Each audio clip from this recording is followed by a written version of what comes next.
Hey, welcome to the show. I'm Yossi Goslin, NBA salary cap analyst, and this is another mock off season. This one's on the Cavaliers, but this one's going to be a little different because instead of looking for ways I can supplement the team, because they're so expensive, that because they're over the aprons, they might actually be looking to reduce payroll, try to get under the second apron.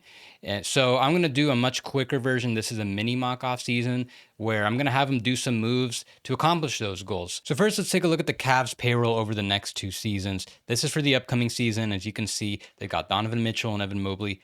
They're about to begin their big max extensions at 30% of the cap, starts them at 46 million. They also have Darius Garland making a lower tier max salary, and they've got several other expensive players on the roster. And they're not even at a full 14-man group yet, but once they do, I've got them with some minimum salaries. The second round pick that they have, they are looking at a $223 million payroll and a $132.5 million luxury tax penalty. They're also going to be $17 million over the second apron, so they really can't do anything to improve the roster other than re-signing their own players, which I'll get into. They have a couple important free agents, Jerome and Sam Merrill. But as you can see, they're already looking at a really high payroll and tax penalty without re-signing those guys. So I kind of get the feeling that not only will they not bring those guys back, but they might try to significantly reduce their payroll, and that might involve moving some of their mid-salary type guys, kind of like Jared Allen and Isaac Okoro. And really quickly, here is their payroll for the following season, 26-27. If they just run it back completely, this is without re-signing any of their guys. Also, Dean Wade's not here. He's going to be their most important upcoming free agent the following free agency. And they're looking at an even more expensive roster, $131 million tax penalty. Total expenses exceed $370 million. So I don't think the Cavs are going to be interested in paying these levels of expenses, especially after the result that they just had. I think they're going to want to at least make the finals before they are willing to get to this level and delve into the second apron. Keep in mind that if they finish in the second apron in both of these upcoming seasons, they would have their 2033 and 2034 first round picks frozen, so they wouldn't be able to trade those. And that might be a little bit of an issue because they already have such a draft pick deficit. They traded so many of them a couple of years ago to get Donovan Mitchell. And I just want to show Jerome's situation to show why I have a hard time seeing him coming back to the Cavs. So most teams are going to have access to the full non-taxpayer mid-level exception because there's only one cap space team out there, the Nets. So this is what they can offer him, about $14.1 million starting salary, tops out at $60.6 million. For other teams to outbid that, they would have to want to get him in a sign and trade. Coincidentally, the Cavs could match those offers. They have his early bird rights, so the maximum they can give him is 4 years, tops out at $61.4 million. So if the Cavs want to bring him back, they can.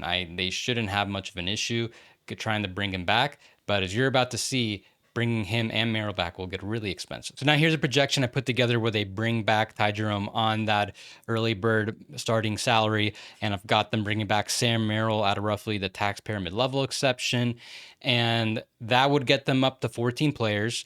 And when you look at the total expenses, they're going to increase their payroll and tax combination by $110 million. So this is why I have a hard time seeing them bring back either of these guys. I think that they're going to probably try to focus on finding their replacements the same way that they originally found these guys, through undrafted free agency slash, G League scouting, all that stuff. So they also have a couple other young guys that they have to look forward to in Jalen Tyson, Craig Porter. Maybe they could find someone with their second round pick. So I don't anticipate them bringing both of them back. Maybe they bring back one of them, like Sam Merrill. I could see them potentially bringing back, but first they would probably have to save money through some other moves first. So here's the type of trade I could see the Cavaliers going for, and it involves Jared Allen. Keep in mind that now with the Cavs set to have a very high payroll, Evan Mobley is probably going to be starting in the near future, if not right now. They were closing with him pretty often over Jared Allen in the playoffs.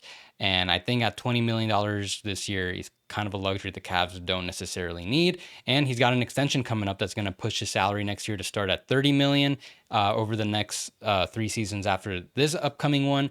So might be a better time Now, to cash in on him, try to get something in return before that salary gets higher, much easier for teams to get him now. So here's the type of framework I've got.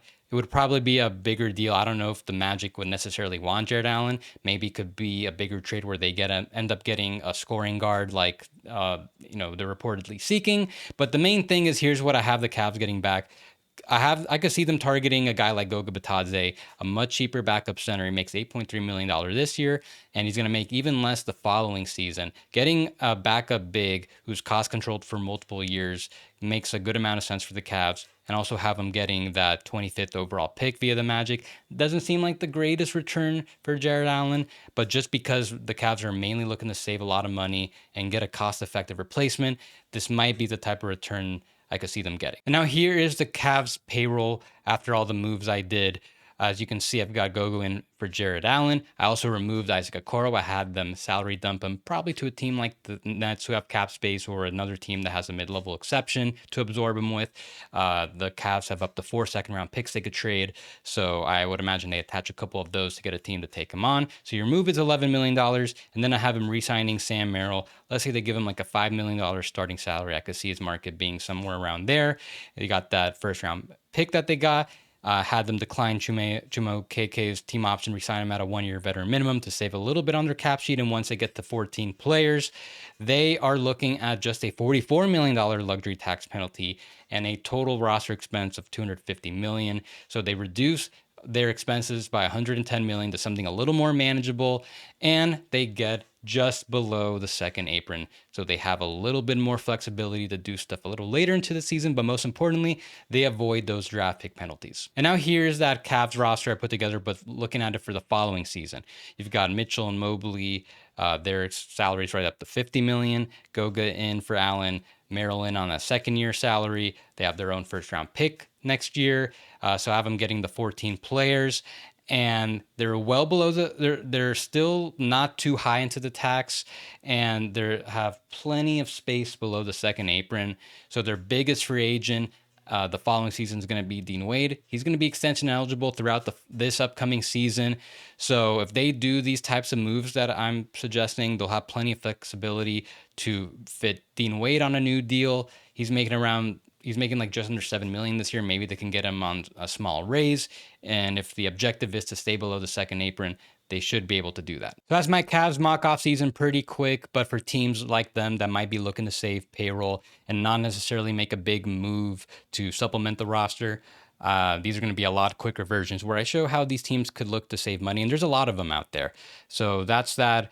Make sure you follow me on Twitter, Blue Sky, subscribe on YouTube, and Third Apron on my Substack, and check the link in the description about Sports Business Classroom. There are still a couple spots available for that program.